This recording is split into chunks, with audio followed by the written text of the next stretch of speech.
Hello students, today we are going to start chapter 13 surface area and volume exercise 13.4 question number 7, 8 and 9. This is the last question of this exercise. Students previous video में हम इसी exercise के question number 1 to 6 discuss कर चुके थे। I hope आपको अच्छे से समझ में आए होंगे। अब हम इसी एक्सरसाइज के नेक्स्ट क्वेश्चन कंटिन्यू करेंगे। Please like and subscribe my channel. Now question number 7. The diameter of the moon is approximately 1/4 the diameter of the earth. Find the ratio of their surface area.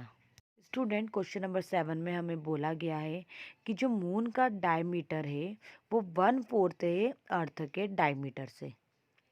Means अगर हम अर्थ के diameter के 4 भाग कर दें तो एक जो हिस्सा आएगा वो मून का डायमीटर कहलाएगा। तो हमें फाइंड करना है दोनों सरफेस एरिया के रेशियो। तो स्टूडेंट हम सॉल्यूशन पे आते हैं। हमने सपोज कर लिया कि डायमीटर ऑफ द अर्थ है 1, तो रेडियस हो जाएगी 1/2। क्यों? क्योंकि डायमीटर को हम 2 से डिवाइड करते हैं तो हमेशा रेडियस आती है। अब क्वेश्चन में हमें दिया था कि अर्थ के डायमीटर का 1/4 कर दें तो मून का डायमीटर आता है। तो हम लिख सकते हैं डायमीटर ऑफ द मून 1/4। अब हम डायमीटर में 2 का डिवाइड करेंगे तो we can write radius of moon equal 1/4 into 2 means 4 into 2 8, क्योंकि 2 का डिवाइड कर रहे हैं, रेडियस हमें फाइंड करना है। हमारे पास अर्थ की रेडियस भी आ गई 1/2 और मून की रेडियस भी आ गई 1/8। अब हम रेशियो फाइंड करेंगे। अब मून और अर्थ दोनों स्फेयर टाइप के होते हैं तो हम सरफेस एरिया ऑफ स्फेयर लगाएंगे। तो हमने लिखा ratio of surface area 4πr²। पहले हम अर्थ का लिखेंगे अपॉन 4πr², फिर हम मून का लिखेंगे। 4π से 4π कैंसिल हो जाएगा। कैंसिल होने के बाद रेडियस ऑफ अर्थ है हमारे पास 1/2, तो 1/2 का स्क्वायर, और रेडियस ऑफ मून है 1/8, तो 1/8 का स्क्वायर। अब स्क्वायर है तो हम 2 टाइम्स लिख सकते हैं, तो 1/2 इंटू 1/2, 1/8 इंटू 1/8। तो हमारे पास एक्सप्रेशन आ जाएगा 1/4 अपॉन 1/64। जो 1/64 है उसका रेसिप्रोकल होगा, वो घूम जाएगा, तो हम लिख सकते हैं 1/4 इंटू 64/1। अब हम 4 से 64 को कैंसिल करेंगे। 4 1 ज़ा 4, 4 1 ज़ा 4, रिमेनिंग आया 2, 4 6 ज़ा 24। तो हमारे पास फाइनल वैल्यू आई 16/1। 16/1 को रेशो के फॉर्म में लिख सकते हैं 16:1। तो हमारे पास अर्थ और मून का सरफेस एरिया का रेशियो आया 16:1। This is a very important question. इसी के साथ हमारा क्वेश्चन नंबर 7 फिनिश होता है। अब हम आते हैं question number 8। A hemispherical bowl is made of steel 0.25 thick. एक हेमिस्फेरिकल बाउल है जो स्टील से बना हुआ है और स्टील की जो मोटाई है वो है 0.25 centimetre. The inner radius of the bowl is 5 centimetre. जो उसकी रेडियस है वो 5 सेंटीमीटर है। Find the outer curve surface area of the bowl. हमें कर्व सरफेस एरिया निकालना है बाउल का। स्टूडेंट्स, जो बाउल है वो स्टील से बना हुआ है और स्टील की जो मोटाई वो 0.25 है और बाउल की जो इनर रेडियस है वो 5 सेंटीमीटर है। तो हम आउटर रेडियस निकाल लेंगे। तो आउटर रेडियस के लिए हमको इनर रेडियस और जो मोटाई थी स्टील की उनको ऐड करना पड़ेगा। तो we can write outer radius 5 plus 0.25, दोनों को प्लस करेंगे तो हमारे पास टोटल रेडियस आ जाएगी 5.25 सेंटीमीटर। अब हम हेमिस्फेयर का कर्व सरफेस एरिया का फॉर्मूला लगाएंगे 2πr²। अब हमने फॉर्मूले में पुटअप कर दिया आर की वैल्यू और पाई की वैल्यू, तो एक्सप्रेशन हमारा हो गया 2 इंटू 22/7 इंटू 5.25 होल स्क्वायर।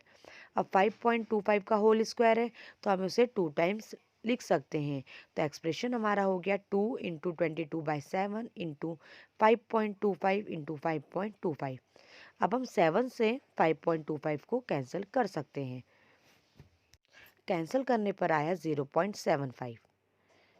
अब हमारे पास रिमेनिंग पार्ट आया 2 × 22 into 0.75 into 5.25।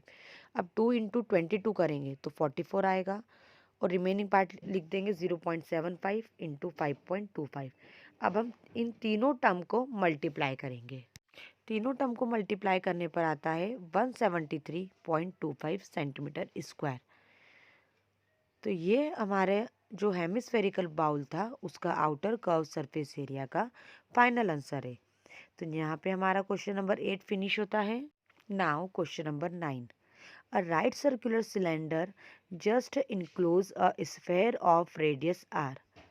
Find first surface area of sphere, second curved surface area of cylinder, and third ratio of area obtained in first and second. Student question number 9 में हमारे पास एक right circular cylinder है जिसके अंदर एक sphere है जो पूरी तरीके से इनक्लोज्ड है, मीन्स फिक्स है, और उस स्फेयर की रेडियस क्या है, आर है। तो हमें ये तीनों ऑप्शन सॉल्व करने हैं। फर्स्ट है सरफेस एरिया ऑफ स्फेयर। अब सरफेस एरिया ऑफ स्फेयर का स्टूडेंट फॉर्मूला होता है 4πr²। अब क्वेश्चन में स्फेयर की रेडियस ही आर है तो हम आर की प्लेस पे आर ही रखेंगे। तो ऑप्शन नंबर फर्स्ट का हमारा आंसर हो गया 4πr²। अब हम सेकंड सॉल्व करते हैं। सेकंड ऑप्शन में हमें curve surface area of cylinder find करना है। तो student curve surface area of cylinder का फॉर्मूला होता है 2πrh। ओके, अब क्वेश्चन में हमें सिलेंडर की हाइट नहीं दी थी। ओके, तो उसमें जो स्फेयर है वो पूरा कंप्लीटली इनक्लोज्ड है, फिक्स है। ठीक है, तो अगर हम रेडियस को डबल कर दें तो हाइट आ जाएगी सिलेंडर की। तो हम लिख सकते हैं h = r+r = 2r। तो हम सिलेंडर की हाइट के प्लेस पे लिख सकते हैं 2r। सिलेंडर की रेडियस वही होगी जो स्फेयर की रेडियस है क्योंकि स्फेयर सिलेंडर में कंप्लीटली इनक्लोज्ड है। हमने सारी वैल्यू फॉर्मूले में रखी। 2πr as it is, h की प्लेस पे हमने 2r रखा। r इंटू आर r² हो जाएगा, पाई एज इट इज, 2 × 2 4 हो जाएगा। तो सेकंड का हमारा फाइनल आंसर हो जाएगा 4πr²। थर्ड ऑप्शन में हमें फर्स्ट और सेकंड का रेशियो निकालना है। तो रेशियो मीन दोनों के आंसर को हम अपॉन में लिख देंगे। तो फर्स्ट का भी आंसर हमारा था 4πr² और सेकंड का भी हमारा आंसर था 4πr²। दोनों को हमने अपॉन में लिख दिया, दोनों कैंसिल हो जाएंगे। तो 1/1 आया। तो 1/1 को हम रेशियो के फॉर्म में लिख सकते हैं 1:1। तो यहाँ पे हमारा क्वेश्चन नंबर 9 फिनिश होता है और साथ ही साथ यहाँ पे हमारी एक्सरसाइज 13.4 फिनिश होती है। नेक्स्ट वीडियो में हम इसी की आगे की एक्सरसाइज कंटिन्यू करेंगे। Thank you.